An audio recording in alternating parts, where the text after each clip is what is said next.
bilang namumuno sa giyera laban sa korupsyon bilang tunay at maisog na oposisyon.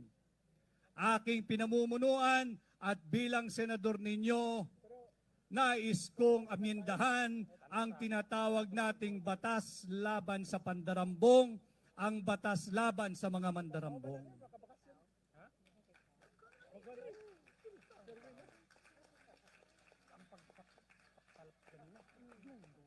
Sa kasalukuyan, bago ka makasuhan ng plunder, kinakailangan ang ninakaw mo na ay hindi bababa sa 50 milyong piso.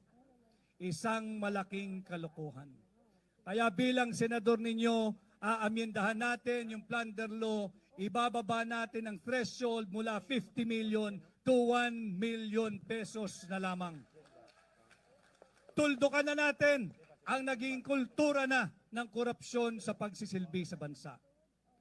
At pag nagawa ko po yan bilang senador ninyo, kasama si Pastor Senador Apollo Kibuloy, ating ipapanukala ang pagbabalik ng death penalty sa lahat ng mahatulan ng kasong pandarambong.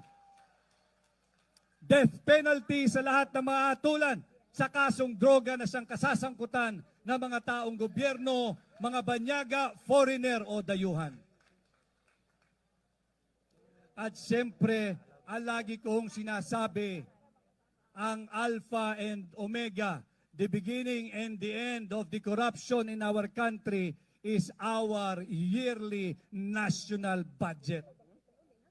Bilang senador ninyo, babantayan natin ang tamang proseso ng pagpasa ng budget. Hindi po kagaya ng ginawa nila last year